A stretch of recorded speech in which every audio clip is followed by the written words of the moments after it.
Hi guys. So okay, ஃபைனலாக எல்லாரும் ரீசெண்டாக எதிர்பார்த்துட்டு இருந்த ஒரு நாள் எலெக்ஷன் டே நாளைக்கு வந்துருச்சு.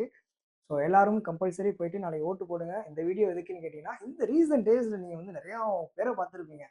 ஓட்டு, இவனுக்கு ஓட்டு போடு, இவனுக்கு ஓட்டு போடாத, இதை பண்ணு, இதை பண்ணாத, இவனுக்கு பண்ணா அது கிடைக்கும், அவனுக்கு பண்ணா இது கிடைக்கும், காசு கிடைக்கும், இவன் ஜெயிச்சானா அவன் உள்ள வந்துருவான், அவன் ஜெயிச்சானா இவன் உள்ள வந்துருவான், இவெல்லாம் ஜெயிச்சானா இவன் எல்லாரும் வெளியே போயிடுவான் அப்படின்ற மாதிரி உங்களை போட்டு உங்களை சுற்றி இருக்கவங்களே போட்டு ஒரு வழி பண்ணியிருப்பானுங்க. அதெல்லாம் எதையுமே காதுலயே வாங்கிக்கிறாதீங்க. ஸோ மைண்டை ஃப்ரீயாக வச்சுக்கோங்க, ரிலாக்ஸாக இருங்க. நாளைக்கு போயிட்டு உங்களோட மனசாட்சிக்கு பிரகாரம் என்ன தோணுதோ, அடுத்தவன் சொன்ன எல்லாத்தையுமே மறந்துடுங்க. இது வரைக்கும் நடந்த எல்லாத்தையும் மறந்துட்டு, உன்னோட மனசுக்கு உன்னோட புரிதல் என்ன இருந்துச்சோ அதப்படி நாளைக்கு போய் நீங்கள் ஓட்டு போடுங்க. ஸோ கம்பல்சரி போடுங்க. அதோட முக்கியமான விஷயம், தயவு செஞ்சு நோட்டாக்கு வந்து ஓட்டை போட்டுறாதீங்க. இதுக்கு முன்னாடி ஆப்ஷன்ஸ் இல்லை. ஸோ அதிகமான ஓட்டு வந்து நோட்டால விழுந்துட்டு இருந்துச்சு. ஸோ இந்த தடவை நமக்கு நல்ல ஆப்ஷன் இருக்குது. ஸோ அதனால போடுங்க.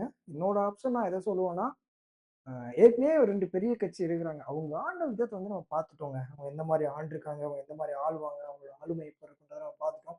ஸோ அது கீழே 2 கட்சி இருக்கிறாங்க. அந்த 2 கட்சியில ஏதாவது ஒரு கட்சியை நான் தேர்ந்தெடுக்கலாம்னு சொல்லி நான் இருக்கிறேன். பட் அந்த கட்சியோட தலைவர்களால மட்டும்தான் நான் அந்த கட்சியை சொல்றேன். ஸோ டிவிகேவோட தொண்டர்களா இருக்கட்டும், ஸோ என்டிகே தொண்டர்களா இருக்கட்டும், இந்த 2 பேருமே எனக்கு நல்ல ஒரு அபிப்பிராயம் இல்லை. ஆக எல்லாம் லூசா தான் இருக்கிறாங்க.